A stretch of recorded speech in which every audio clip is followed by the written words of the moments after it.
നീ പ്രാക്ടിക്കലായിട്ട് ഞാൻ പറഞ്ഞ പോലെ തന്നെ ചിന്തിക്കേ, അല്ലാണ്ടൊന്നും നടക്കൂല. ഇല്ലപ്പുറം എനിക്കൊന്നും പറയാനില്ല.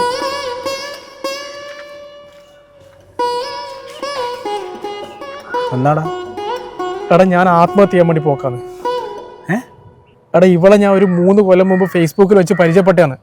അന്ന് നമ്മൾ ആദ്യമായിട്ട് കണ്ട സമയത്ത് ഇവളെ കാണാൻ ഇത്ര രസമൊന്നുമില്ലേനും, ഒരു പാവം പെണ്ണേനും പലല്ലും തീറ്റി. അങ്ങനെ നമ്മൾ ഇഷ്ടത്തിലായ സമയത്ത് തലശ്ശേരിയുള്ള Align Dent multi specialty dental ഹോസ്പിറ്റലിലെ ആടെ കൂട്ടിക്കൊണ്ടുവരും ഞാൻ ഇവളെ പല്ലെല്ലാം ശരിയാക്കി.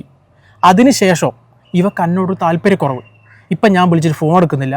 എൻ്റെ ഇപ്പം എന്നോട് വന്നിട്ട് ഓള് പറയാ ഏട്ടൻ എന്നെ കാണാൻ നല്ല പെണ്ണിനെ വേറെ കിട്ടുന്നായിരിക്കും അല്ലേ? ആ അതിനെന്നാ അവള് കാരണം പറഞ്ഞേ? അനക്ക് ഓളത്ര സൗന്ദര്യം ഇല്ല പോലും. ബോഡി ഷേമിങ്ങാ? നീ ചൊറയാക്കല്ല. ഓളെന്നോട് ഇത്രയെല്ലാം ചെയ്തിരെങ്കിലോ അനക്കോളൊരു വാതിലും തുറന്നിട്ട് വെച്ചിട്ട് പോയി. എന്ത് വാതില്? കുറ്റിയാടി ഇവളെ ഒരു ഇളയമേൻ്റെ മോളുണ്ട്. ഇതുപോലെ പലരും വന്നിട്ട് ഒരു പാവം മണ്ണാണ്. ഓളെ എനിക്ക് സെറ്റാക്കി തരാൻ പറ്റുന്നുണ്ട് ഇവള്. അങ്ങനെയാണ് കുറ്റിയാടി അലയൻ്റെ പുതിയൊരു ഹോസ്പിറ്റൽ തുടങ്ങിയിട്ടുണ്ട്. ആടെ ഇവളെ പലരും ശരിയാക്കാലോ. പൊട്ടണ നീ.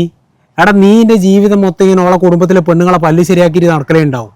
എടാ ഈ പെണ്ണുങ്ങളെ നമ്പാൻ പാടില്ലടാ. ആടെയാണ് ഇവക്ക് തെറ്റിയേ. ആദ്യം ഞാൻ ഓളെ കല്യാണം കഴിക്കും, എന്നിട്ടേ പല്ല് ശരിയായി കൊടുക്കൂ. ഞാൻ പ്രത്യേകം മാറ്റുണ്ട്. അന്നോടാ കളി. പങ്ങളെ അല്ല, ഈ ഇളയമ്മൻ്റെ മോളാ പല്ല് കല്യാണം കഴിഞ്ഞിട്ടാ ശരിയാക്കുന്നുണ്ടെങ്കിലേ ഈ കല്യാണ ഫോട്ടോയിലും ഭയങ്കര ബോറായിരിക്കും കേട്ടാ. അതിന് ഓനത് സമ്മതിക്കണ്ടേ? അല്ല, അങ്ങനെ സമ്മതിക്കുന്ന ആളും ഉണ്ടാവും. അന്വേഷിച്ച് നോക്കിയാൽ മതി.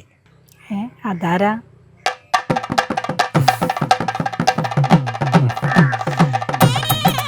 പല്ല് നേരെയാക്കാൻ ഇനി കമ്പി വേണ്ട, ഇൻവിസിബിൾ അലൈനേഴ്സ് മതി. Align Dent multi speciality dental hospital, Thalassery, Kuttiadi.